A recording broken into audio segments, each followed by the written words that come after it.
if you could just give us three pieces of advice for recruiting diverse, mission aligned, and community rooted board members, what would they be? I would say that the relationships are the biggest thing.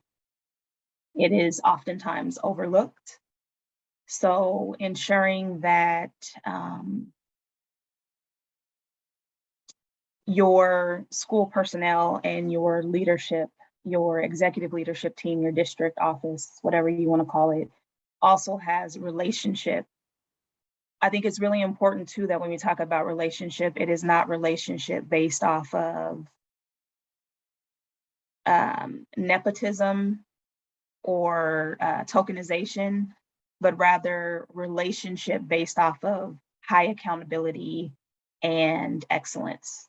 And specifically, the relationship has to be more important for the community to the board than it does for myself as the CEO to the board, because the board needs to be able to hold me accountable. And if I'm not doing what I need to be doing for community, then I don't deserve to be in that space.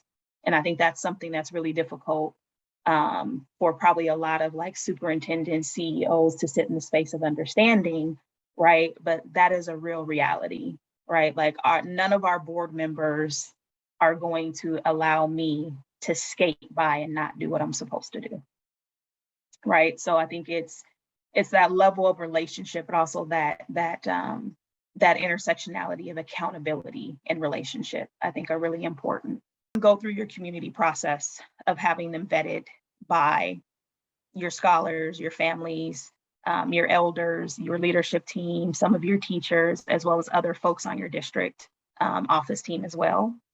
Making sure that you have that they're willing to do the relationship work with those communities that you're bringing them into is going to be really important. I think the other piece is making sure that we are looking into our communities to make sure that they have space to be on our board. I hear a lot of folks talk about they don't want families on the board because they don't feel like families can make unbiased decisions in those spaces. And I think that is a very colonial way of thinking about putting folks on the board, to be quite frank.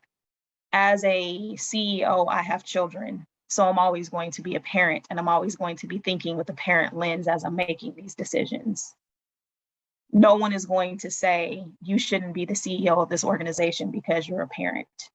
My child goes to the school as well, right? And that's really important because then it shows that like I'm deeply invested in this, like I believe in what is happening so that I'm sending my own child to that space. As a board member, it holds true for them too, right? Like they can make unbiased decisions based off of whatever is happening with their scholar and still be wanting the best for community. And I think that goes back to that relationship and accountability piece. If you have those relationships and you have those accountability pieces, then it doesn't matter if you have a scholar on the board. It doesn't matter if you have a parent on the board. Those folks are going to still have relationships with the elders. They're going to have relationships with other families. And they know that those families and that those elders and that the commission is actually going to be holding you accountable to make the right decisions within community. And I think that actually lends to being more invested as a board member when you do have those relationships. Because you are making those decisions from a space of this is my child's experience. And if this is my child's experience, then it also may mean that this is other children's experience. And so if it's not a good thing, we need to fix it. And if it's a great thing, then how do we amplify it and make it, and continue to do it? How do we continue to support that program? So I think that is one of the other things, is just really understanding that families and scholars have places on our board and they need to be a part of our boards. Thank you so much, Baionne, for spending time with me and sharing your wealth of knowledge. I so appreciate you. Thank you for having me. And you know how much I appreciate you and the Charter Association. So thank you.